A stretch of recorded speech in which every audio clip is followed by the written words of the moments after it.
جب بابل شہر میں نمرود کی جھوٹی خدائی کا ناقوس بج رہا تھا اور شہر کے ہر دروازے پر اس کے ہم شکل بت رکھے گئے تھے، اور جو شہر میں داخل ہوتا اس کے لیے لازم تھا کہ اس بت کو سجدہ کرے، اور اگر وہ سجدہ کر کے نہیں گزرتا تھا تو اس نے سسٹم ایسا رکھا تھا کہ گھنٹیاں بجنے لگ جاتی، اس لیے چاروں ناچار ہر شخص کو اس کے بت کے آگے سجدہ ریز ہونا پڑتا تھا۔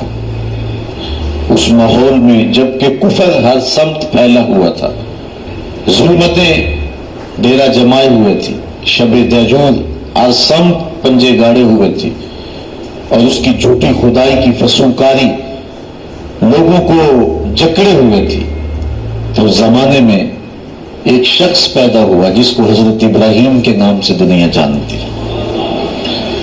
آپ نے نہ صرف نمرود کی جھوٹی خدائی کا انکار کیا، بلکہ انہوں نے جو جھوٹے خدا بنا رکھے تھے ان سب کا انکار کر کے پوری عظیمت اور پوری جرأت کے ساتھ کھڑے ہو کر کے دنیا کے سامنے توحید پرستوں کی جو تصویر پیش کی ہے وہ انوکھی بھی ہے، البیلی بھی ہے، جرأت افزا بھی ہے، اور باطن کو جلا دینے والی بھی۔ آئیے سورہ الانبیاء اٹھا کر کے دیکھتے ہیں۔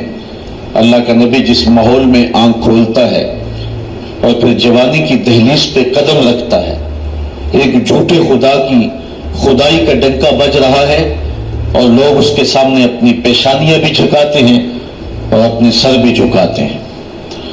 حضرت ابراہیم جب بلوغت کی عمر کو پہنچتے ہیں، وَلَقَدْ آتَيْنَا إِبْرَاهِيمَ رُشْدَهُ مِنْ قَبْلُ، اللہ ارشاد فرماتا ہے اور یقیناً ہم نے مرحمت فرمائی تھی ابراہیم کو ان کی دانائی اس سے پہلے، وَكُنَّا بِهِ عَالِمِينَ، اور ہم ان کو خوب جانتے تھے۔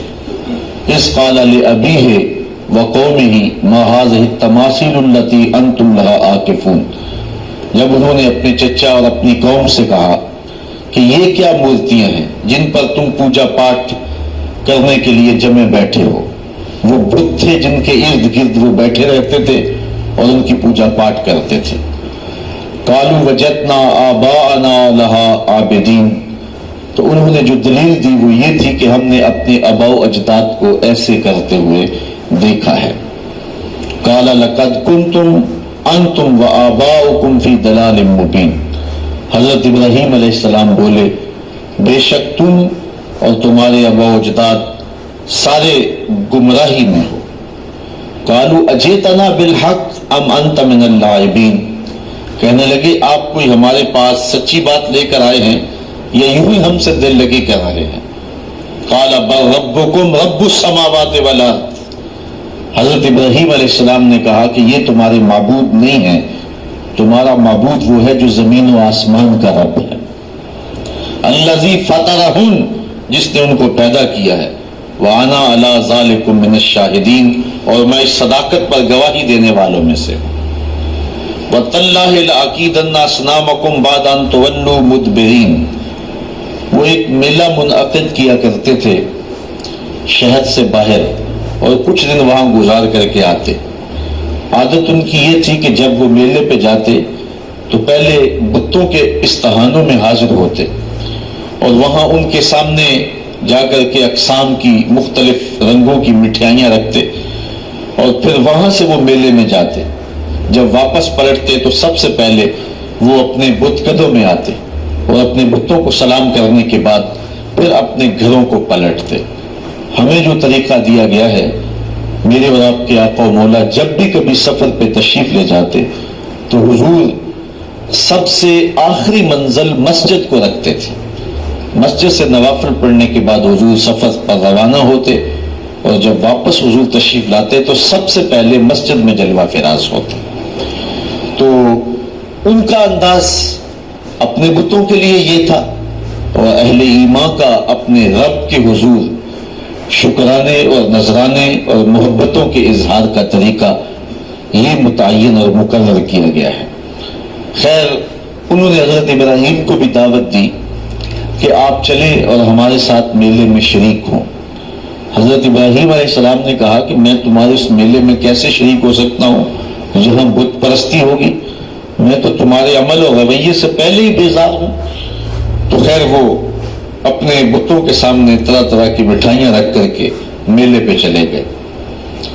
انہیں سان گمان بھی نہیں تھا جو کچھ ہوا ان کے آنے کے بعد۔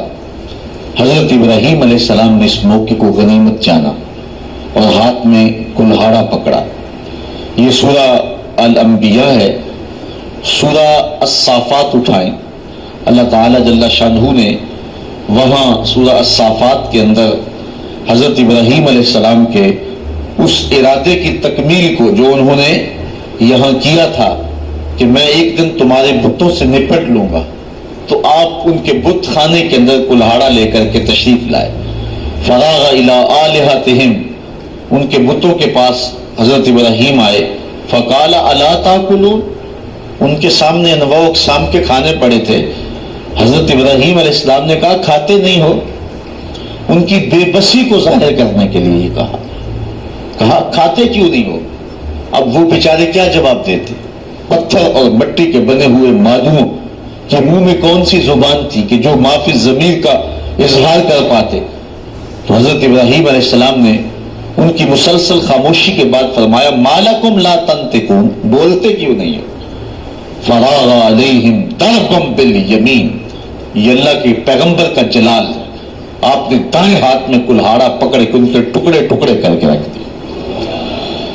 کسی کا کان کاٹ دیا، کسی کا سر کاٹ دیا، کسی کی ٹانگیں توڑ دیں اور کسی کے بدن کے حصے بکھرے کر دیے، کسی کا ویسے ہی کچھ نہ چھوڑا، اس کے بالکل ٹکڑے کر دیے، بجری بنا کے رکھ دیے۔ لیکن ان کا جو بڑا بت تھا اس استحان کے اندر، اس کو کچھ نہ کہا اور کلہاڑا اس کے کندھے پہ رکھ دیا۔ اب قرآن مجید میں یہاں سورہ انبیاء میں جو اس واقعے کو بیان کیا ہے وہاں انداز دیکھیے۔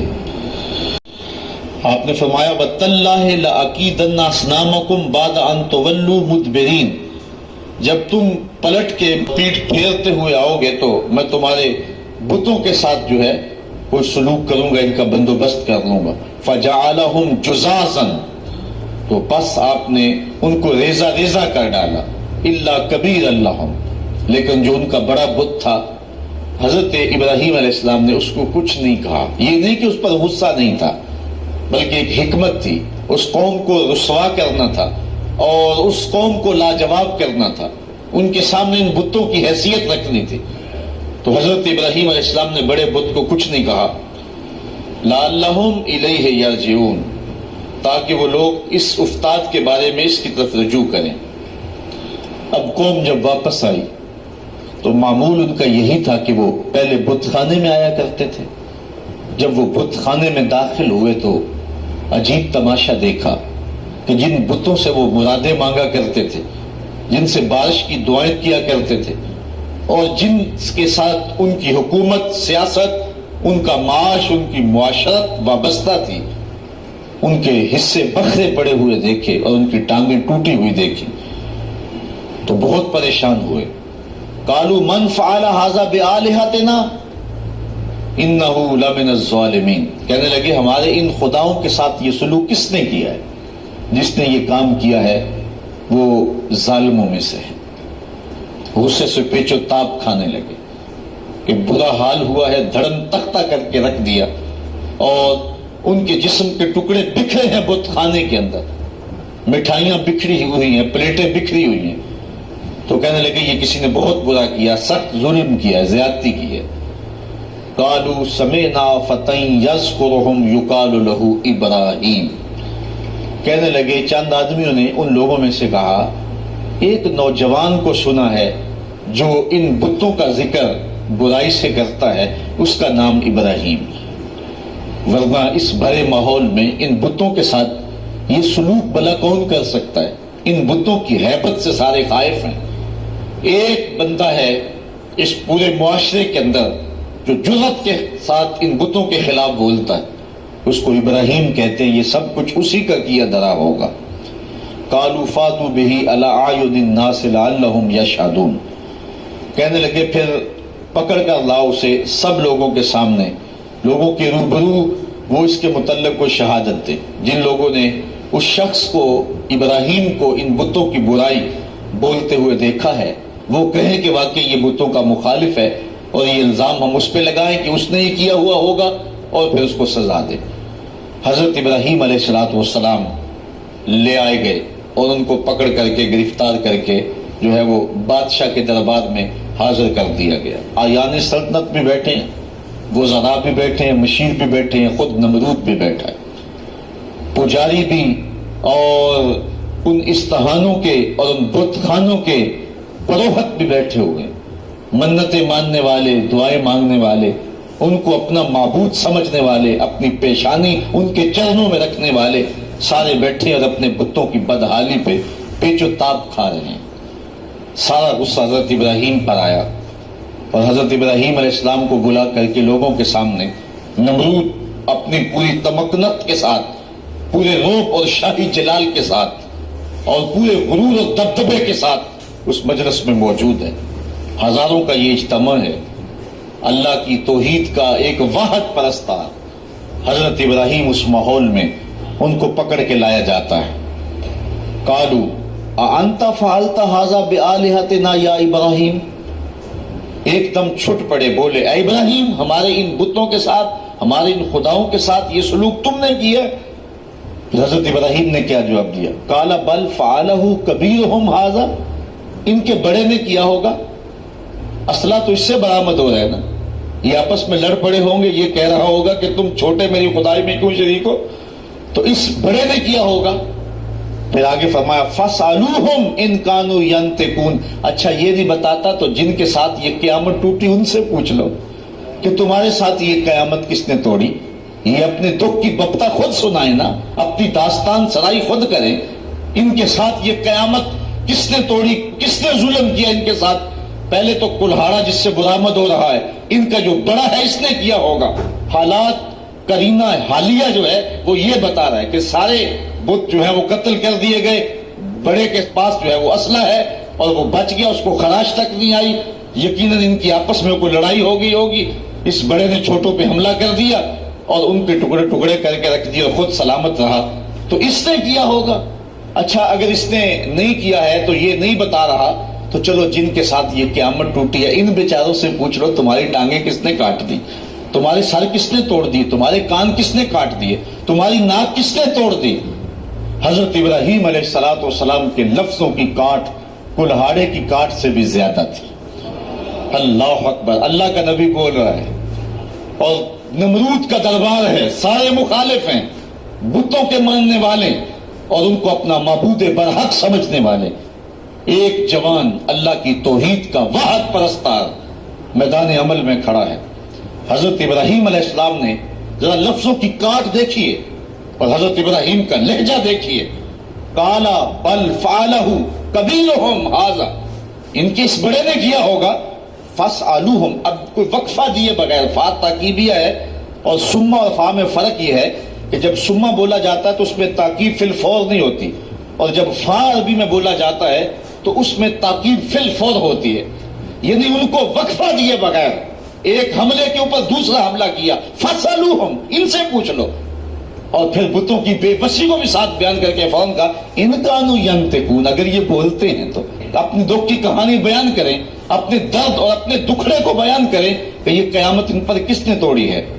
فرجعوا الی انفسہم، پھر وہ اپنے اندر پلٹے. ضمیر تو ہوتا ہے، اندر سے آواز تو آتی ہے، پھر وہ اپنے ضمیر کی طرف پلٹے. فقالوا انکم انتم الظالمون، اور پھر بولے بے شک تم خود ہی ظالم ہو.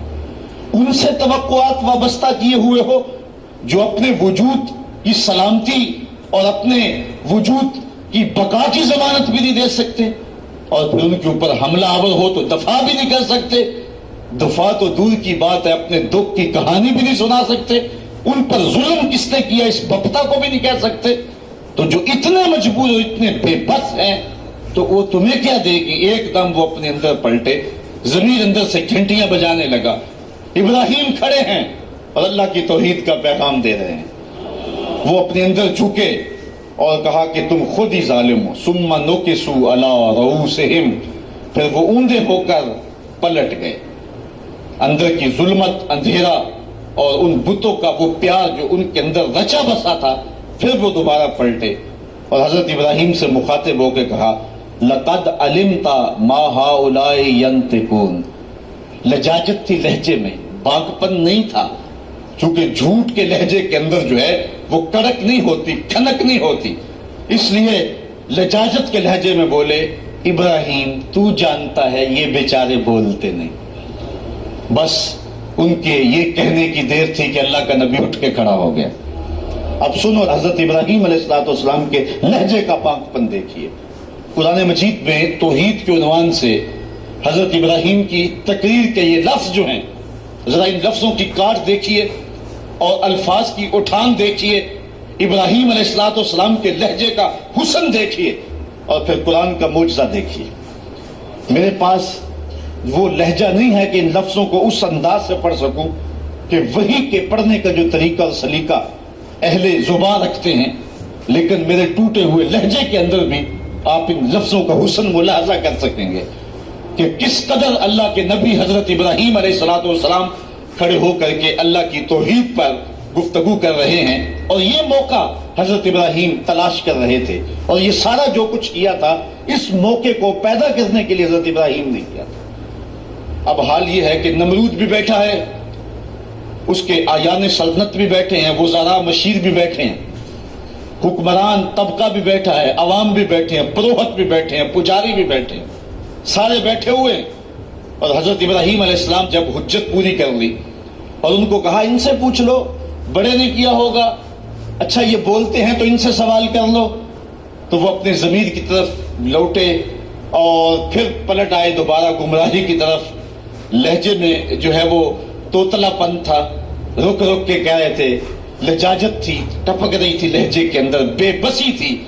حکمران ہونے کے باوجود اتنا طبقہ ایک تنہا شخص سے مخاطب نہیں ہو رہا اور آنکھیں ملانے کے قابل نہیں ہے، جھکی نظریں ہیں، زبان بل کھا رہی ہے، لجاجت ہے، پیشانی اور بدن پہ پسینہ چھوٹا ہوا ہے، اور کفر کے یہ سرغنے لجاجت برے لہجے میں کہتے ہیں لقد علمت ما هؤلاء ينطقون. ابراہیم تو جانتا ہے یہ بیچارے بولتے تو نہیں، ان سے کیا پوچھیں، یہ تو بولتے نہیں ہیں.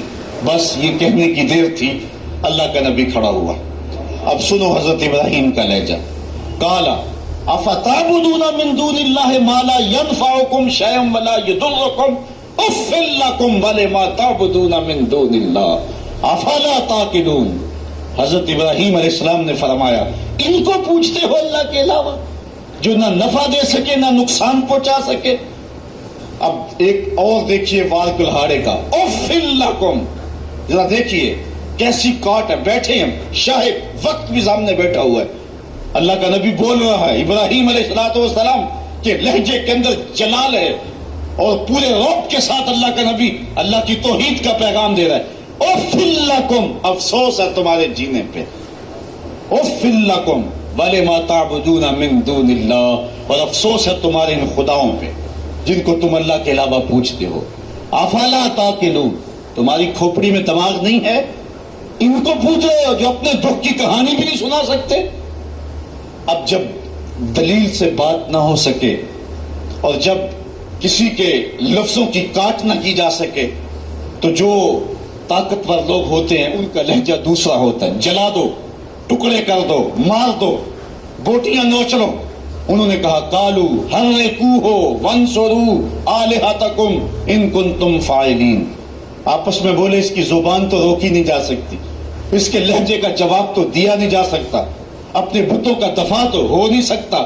ہمارے اس معاشرے میں یہ ایک شخص کھڑا ہو گیا اور ہمارے بتوں کے خلاف بول رہا ہے، اب اس کا جواب تو تم دے نہیں سکتے، اس طرح کرو کہ اس کو جلا کے راکھ کر دو. آج جو ٹیری جونز نے امریکہ کے اندر کتاب رحمت کے ایک نسخے کو جلانے کا اعلان کیا ہے، یہ اپنی شکست کا اعلان کیا ہے. قرآن کی صداقت کے آگے بول نہیں سکا ہے. قرآن کا یہ نعرہ، اگر اس کتاب رحمت میں تمہیں شک ہے تو اس کی مثل ایک صورت ہی لا کے دکھاؤ. یہ قرآن کا چیلنج آج بھی موجود ہے. بیروت میں، شام میں، فلسطین میں، مصر میں اور اسرائیل کے اندر کتنے یہودی ہیں جو بائی برتھ عربی ہیں، اور وہ عربی کو اچھی طرح سے جانتے ہیں. یہ چیلنج ان کو دیا گیا ہے، لاؤ نا قرآن کی مثل ایک صورت. لیکن جب دلیل کی زبان بند ہو جائے اور انسان دلیل سے بات نہ کر سکے تو پھر اوچھے ہاتھ کنڈوں پہ اتر آتا ہے، پھر گالی اور گولی اس کا لہجہ ہوتا ہے، پھر وہ کہتا ہے جلا دو، ٹکڑے کر دو. تو حضرت ابراہیم علیہ السلام کے لیے انہوں نے سب نے مل کر کے یہ فتویٰ دیا، قالوا حرقوہ وانصروا آلہتکم، اس کو جلا دو اور اپنے معبودوں کو بچا لو. ان کنتم فاعلین، اگر تم کچھ کر سکتے ہو تو یہی راستہ تمہارے پاس رہ گیا ہے. اگر اپنے خداؤں کا دفاع کرنا ہے تو پھر اس کی زبان بند کرنے کے لیے یہی طریقہ ہے کہ اس کو آگ میں جلا دیا جائے. اب آگ کا آلہ روشن کر دیا گیا. حضرت ابراہیم کو تلوار کی ایک ضرب سے بھی کاٹنے کا اہتمام کیا جا سکتا تھا، لیکن رنگ کوئی اور تھے اور رب کو کچھ اور منظور تھا. ایک چخا تیار کی گئی اور مفسرین لکھتے ہیں کہ اتنی بڑی تھی کہ اگر اوپر سے فضا سے کوئی پرندہ گزرتا اور اس سے اٹھنے والی گرمی اور حرارت اور حدت سے وہ جل بن کر کے کباب بن کر کے نیچے جو ہے وہ گر جاتا. اب جب چخا جلا لی، روشن کر لی، اب ابراہیم علیہ السلام گرفتار ہیں اور ان کو پکڑ کے آگ میں ڈالیں تو کیسے ڈالیں، قریب تو جایا نہیں جاتا. ایک منجنیق تیار کی، اس کے ایک پلڑے میں حضرت ابراہیم علیہ السلام کو بٹھایا، ان کے بدن پہ رسیاں جو ہے وہ باندھی اور ان کو جکڑ کر کے اس منجیق میں رکھا کہ اس کو گھما کر کے اس آگ میں ڈال دیں گے. جب منجیق کو گھمایا جانے لگا، کارکنان قضاء و قدر میں کوہرام مچ گیا. مالک اس دھرتی پہ تیرا ایک ہی تو پرستار ہے، تیرا ایک ہی تو پوجنے والا ہے، اگر یہ بھی نہ رہا تو پھر تیری توحید کا اعلان کون کرے گا. لیکن فطرت مسکرا کے کچھ اور کہہ رہی تھی. فانوس بن کے جس کی حفاظت ہوا کرے، وہ شمع کیا بجھے جسے روشن خدا کرے. حضرت ابراہیم علیہ السلام اس منجیق میں ڈال لیے گئے. ذرا دیکھیے توحید پرست کا لہجہ، جس دھج سے کوئی مقتل میں گیا وہ شان سلامت رہتی ہے، اس جان کی کچھ پرواہ ہی نہیں، یہ جان تو آنی جانی ہے. ابراہیم علیہ السلام کے بارے میں ان کا خیال تھا کہ جب جلتی ہوئی آگ کے بھڑکتے ہوئے شعلے دیکھیں گے تو اپنے موقف سے رجوع کر لیں گے، لیکن جن کے اندر چراغ توحید روشن ہو بھلا وہ ان بھڑکتے ہوئے شعلوں کو خاطر میں کیسے لاتے ہیں. حضرت ابراہیم علیہ السلام چرخی میں بیٹھے ہیں اور جب اس چرخی کو گھمایا گیا حضرت جبریل امین حاضر ہو گئے. عرض کہی، اے ابراہیم، میں اللہ کے ہاں قرب خاص رکھتا ہوں اور میرا آنا جانا سدرہ تک ہے، اگر اللہ سے کچھ کہنا ہے تو مجھے کہیے، میں اللہ کی بارگاہ میں عرض کر دیتا ہوں. تو حضرت سیدنا ابراہیم علیہ السلام بولے کہ اے جبریل، تیری مہربانی پیشکش کی، مجھے تیرے سے کوئی حاجت نہیں. جبریل نے عرض کی کہ اچھا چلو اپنے رب سے خود ہی عرض کر لیجئے، اس مشکل اور آڑے وقت میں آپ کی حفاظت کی جائے. آپ کی حفاظت اس قاص کی حفاظت ہے، آپ کا بچ جانا دین اسلام کا بچ جانا ہے، اس لیے آپ خود عرض کر لیجئے. حضرت ابراہیم بولے، اے جبریل امین، مجھے یہ بتاؤ، کافروں کے دل میں یہ بات کس نے ڈالی کہ میرے لیے آگ کے یہ الاؤ روشن کیے جائیں؟ کہا رب جلیل نے. کہا اگر جلیل کی یہ مرضی ہے تو پھر خلیل کی بھی یہی مرضی. جے سونا میرے دکھ وچ راضی تے میں سکھ نو چولہے ڈاواں، اگر اس کی رضا ہے کہ میں جلوں تو میں 100 بار جلنے کے لیے تیار ہوں. اچھا، انہوں نے اس منجنیق کو گھما کر کے حضرت ابراہیم علیہ السلام کو آگ میں ڈالا. حوروں کی چیخیں نکل رہی تھی، عرش مولا تھرا رہا تھا. کارکنان قضاء و قدر پریشان تھے کہ دھرتی پر ایک ہی رب کی توحید کا متوالا اور اس کو بھڑکتی ہوئی آگ کے شعلوں پہ ڈالا جا رہا ہے، لیکن قدرت نے جو دکھلانا تھا وہ کچھ اور تھا. جب حضرت ابراہیم کو گھما کر کے آگ میں ڈال دیا گیا، ادھر حضرت ابراہیم آگ میں پہنچے، ادھر آگ کو رب کا سندیسہ پہنچا. قلنا یا نارو کونی بردم وسلاما علی ابراہیم.